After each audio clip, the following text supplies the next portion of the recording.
ये काला पत्थर पानी जेल, जिसको आज सेलुलर जेल बोला जाता है, ये उसका एंट्री गेट है। इसके अंदर कैदियों को रखा जाता था। अब हम अंदर जाके देखेंगे।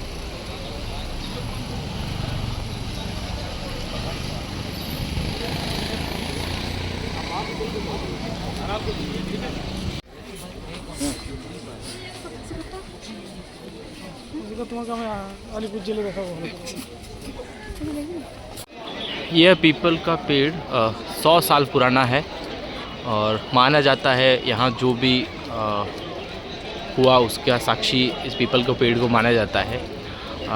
1959 में ये पेड़ आंधी तूफान से नीचे गिर गया था, तो इंडियन गवर्नमेंट ने 3 लाख रुपए खर्च करके इस पीपल के पेड़ को फिर से रीप्लांट यहाँ पे किया गया और कुछ टहनियाँ इसकी काट दी गई बैलेंस बनाने के लिए।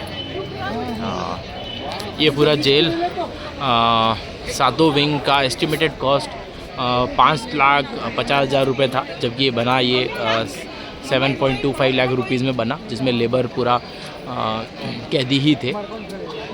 यहाँ पे एक जोत भी है जो 24/7 जलाई जाती है। 2 जोत है यहाँ के कैदियों के जो शहीद हो गए थे उनके लिए जलाई जाती है। ये दोनों जोत 24/7 ये जोत जलती है। लगभग 18 सिलेंडर पर डे यूज़ होते हैं और IOCL इसको स्पॉन्सर करता है। IOCL की तरफ से 18 सिलेंडर पर डे स्पॉन्सर किए जाते हैं इन जोत के लिए।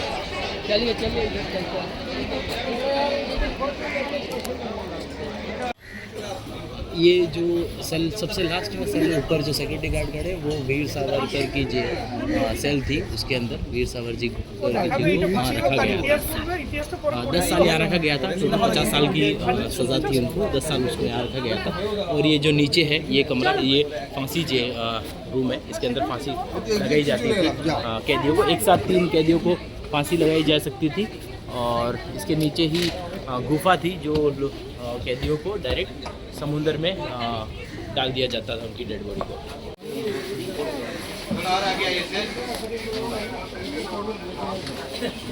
यहाँ पे आ जाइए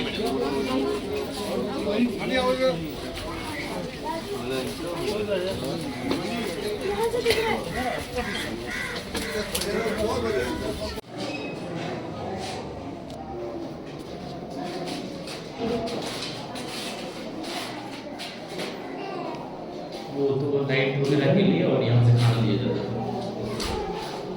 यहाँ से खाना दिया जाता है।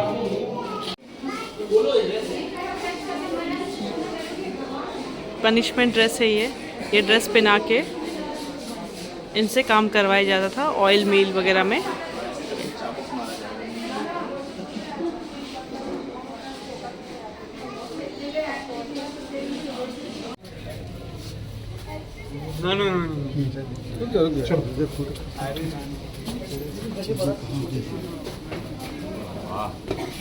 এই শালা দড়ি কি বাবা রে, এই যে ফাঁসি ঘর দেখো দড়ি দিয়ে।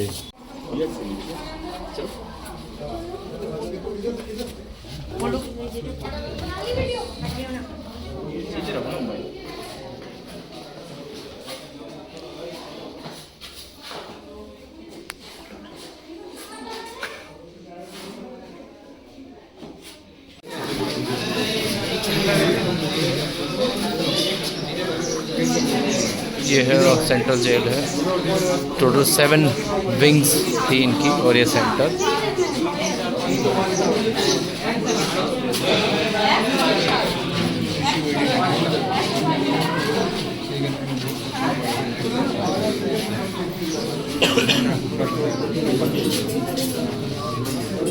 थोड़ा सा आप लोग इधर हो जाइए प्लीज। इधर आइए सर, आप लोग थोड़ा सा इधर आइए प्लीज। थोड़ा से आप लोग इधर होइए सर, इधर हो जाइए। जो छोटे लोग हैं उनको प्लीज आप लोग ऑटोमेटिकली आगे कर दीजिए। जो लंबे हैं पीछे रुक सकते हैं, मॉडल है। थोड़ा इधर आइए, इधर आइए सर, इधर आइए। ठीक इधर आइए प्लीज, इधर आइए। तो देखिएगा ये मेरा लास्ट ब्रीफिंग है, यहाँ पर ध्यान देंगे। कोई भी डाउट वगैरह तो आप लोग क्लियर कर सकते हो। ये पूरा जेल का रिप्लिका मॉडल है, इसको ध्यान से देख लीजिएगा।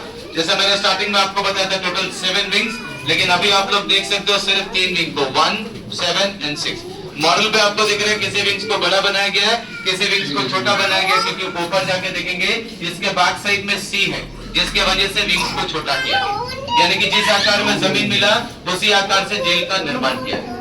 यहाँ पे फ्रीडम फाइटर्स के बारे में बताया जाए तो ऐसे बहुत सारे महान फ्रीडम फाइटर्स हैं जिनका नाम हम लोगों ने कहीं पे भी नहीं सुना। जैसे आपको महावीर सिंह जी के बारे में बताया जाए तो भगत सिंह के साथी थे, इनको भी इस जेल में लाया गया, हंगर स्ट्राइक करे, भूख हड़ताल, जबरदस्ती 2-4 गार्ड्स पकड़ के इनके नाक में ट्यूब डाल के इनको दूध पिलाया गया, जिसमें इनके लंग्स वगैरह में दूध जाने का, इनको ब्रीथिंग प्रॉब्लम, सांस लेने में असुविधा, इस जेल में शहीद हो गए। एक बोरे पर डाल के पत्थर से बांध के इनको समुद्र में फेंक दिया गया। इंदु भूषण रॉय जी के बारे में बताया जाए तो काफी हद तक इनको टॉर्चर किया गया, जिसको ये बर्दाश्त नहीं कर सके तो इन्होंने सेल के अंदर में अपने क्लोथ को फाड़ के वेंटिलेशन से बांध के अपने आप को हैंग कर लिया रोशनदान से। तो सोचा कि इनके बीच में रहने से अच्छा अपने आप को मुक्त कर देना ठीक है। बाबा भान सिंह जी के बारे में बताया जाए तो फ्लॉगिंग फ्रेम में रख के इनको इतना मारा गया कि रात को सोते सोते ही शहीद हो गए। ऐसे अनगिनत महान फ्रीडम फाइटर्स है। विंग नंबर 7 में आखिरी कमरा मैंने बताया सावरकर जी का। सबसे लॉन्ग पीरियड इन्हीं को पनिशमेंट मिला था 50 साल का। सावरकर जी को 50 साल का सजा देने का रीजन, सावरकर जी जो है लंदन में अपना बैरिस्ट्री का कोर्स कर रहे थे, तो वकालत का पढ़ाई करने के टाइम सावरकर जी ने क्या किया, एक रशियन लैंग्वेज में बुक था बम बनाने का, उसको मराठी में ट्रांसलेट करके इंडिया भेजा। उससे इंडिया में बम बनाया गया, काफी जगह पे विस्फोट किया गया, अंग्रेजों का बहुत सारा चीज नुकसान हुआ, जिसके लिए सावरकर जी को 25 साल का सजा मिला, 25 ईयर्स। और एक 25 साल का सजा देने के रीजन, बुक के अंदर में पेपर को काट के उसके अंदर एक पिस्टल रख के सप्लाई किया, कहा जाता है उसे किसी ऑफिसर को शूट किया गया। तो 25-25 मिलाकर 50 साल अरेस्ट करे थे। लंदन में एक जहाज ने बटा के लेकर थे, जहाज का नाम था SS मोरे। उस जहाज में लेके आते वक्त जहाज जब फ्रांस में मार्सेलिस पोर्ट के वहां पे कुछ देर के लिए रुका हुआ था, तो सावरकर जी उस जहाज से कूद के स्विमिंग करके भाग गए थे। तो बहुत लोगों ने हिस्ट्री ऐसा सुना है कि ये जेल से कोई कूद के स्विमिंग करके भाग, ये जेल से कोई नहीं भाग सकता। वापस अरेस्ट किया गया, यहाँ पे लाया गया, विंग नंबर 7 का आखिरी वाला सेल में कुछ साल के लिए रखा गया। इस जेल में सावरकर जी का पीरियड था 1911 से 1921, 10 साल। 21 के बाद सावरकर जी को वापस महाराष्ट्र भेज दिया गया, रत्नागिरी जेल में, और काफी दिन तक सावरकर जी को इनके घर पे नजर बंद करके रखा गया, होम अरेस्ट। सावरकर जी का डेथ इंडिपेंडेंस के बाद में 1966 में हुआ, आजादी के बाद। अभी सावरकर जी के सेल में उनको सोने के लिए किस तरह का बेड, खाने पीने के लिए किस तरह का बर्तन, ये सब एक मॉडल रखा गया ओरिजिनली। और मैंने आपको बताया सभी सेल एक ही तरह सेम है, लेकिन सावरकर जी के सेल में इसके कॉरिडोर को अलग से ग्रिल डाल के बंद किया गया, क्योंकि डे टाइम इनको बाहर कॉरिडोर में रखते थे ताकि वहां से बुला के Savarkar ji different types of punishment को देख सके, मेंटली टॉर्चर। आप भी खड़ा होकर देखेंगे तो फांसी घर, वर्कशेड, फ्लॉगिंग फ्रेम सब देख सकते। और जब 10 साल का इनका पीरियड था तो इनका भाई गणेश दामोदर सावरकर जी भी इसी जेल में सजा काट रहे थे। दोनों भाई एक ही जेल में, दोनों भाइयों को आपस में 2 साल के बाद पता चला। इस हद तक कम्युनिकेशन गया, एक दूसरे को देखना, बात करना, सबके लिए पनिशमेंट। अभी आप लोग सबसे नीचे ग्राउंड फ्लोर पकड़ेंगे, मैं यहाँ से आप लोग ऊपर लेके चलूंगा सेकंड फ्लोर। पहला मैं आप लोगों को गार्ड्स में दिखाऊंगा, बगल के एक सेल को मैं आप लोगों को लॉक करके मैं दिखाऊंगा। इसका लॉकिंग को आपको ध्यान से देखना है, लॉकिंग को समझना है। जिनको भी सेल का फोटो लेना है, आगे सभी सेल खुला हुआ। लास्ट कमरा सावरकर जी का देखेंगे, वापस जब लौटेंगे सेंटर पर, यहाँ पर लिस्ट ऑफ फ्रीडम फाइटर है, यहाँ से आप लोग ऊपर जा सकते हो। वाटर चढ़ने के टाइम थोड़ा ध्यान रखिएगा, वुडन स्टेप्स है, लकड़ी की सीढ़ी है, इसके बैक पार्ट में और एक डोर है, वहां से आप लोग अंदर जा सकते हो। पुराने टाइम के कुछ फोटोग्राफ लगाए गए, जिसमें सबसे ज्यादा फोटो जो है अंडमान का पहला जेल रॉस का है, अंडमान का दूसरा जेल वाइपर का है, फ्रीडम फाइटर्स को काम करता हुआ दिखाएंगे। और जब आप लोग सावरकर जी का सेल देखने जाएंगे तो वॉल पे ऐसे आपको 3 हुक्स नजर आएंगे। बहुत लोग उसको पनिशमेंट और टॉर्चर बोल के एक्सप्लेन करते हैं, लेकिन मैं आपको क्लियर कर रहा हूँ कि कोई पनिशमेंट भी नहीं है, कोई टॉर्चर भी नहीं। पहले जितने भी फ्रीडम फाइटर्स के फोटोग्राफ्स होते थे आजादी के बाद, वहां पे लगाते थे, विजिटर्स वो फोटो देख कर जाते थे। लेकिन धूप और बारिश के कारण जब फोटो खराब होना शुरू हुआ तो गवर्नमेंट ने सारे फोटो को निकाल के सामने म्यूजियम डिक्लेयर करके वहां पे शिफ्ट कर दिया गया। वो बात के चेंजेस आपको देखने पर भी नजर आए। तो यहाँ पे मेरा पूरा एक्सप्लेन खत्म होता है। सभी लोगों को मेरे एक्सप्लेन समझ में आए? मॉडल को लेके कोई डाउट पूछना चाहते हो पूछ सकते हो। आप सभी लोगों से लास्ट में 2 मिनट लेना चाहूंगा। तो देखिएगा, मेरा नाम फारूक, मैं आपके साथ में गाइड था। सबसे लास्ट में आप सभी लोगों से एज ए गाइड मेरा सिर्फ 2 ही चीज के लिए आप लोग से रिक्वेस्ट है। तो पहला रिक्वेस्ट आप सभी लोगों से ये है कि ये है क्या? ओके, यहाँ पे लोग काम करते थे ना।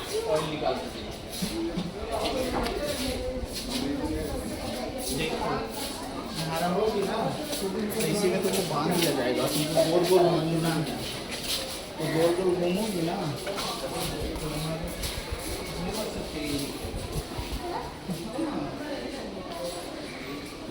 ये सेलुलर जेल का विंग 1 है।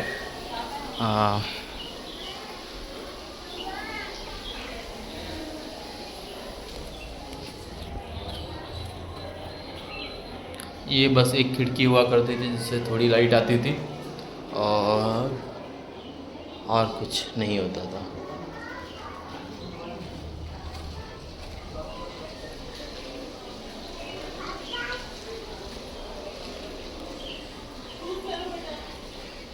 ये लॉक इस तरीके से होते थे कि लॉक यहाँ लगाया जाता था ताकि कैदी के पास चाबी हो तो भी वो ना खोल पाए।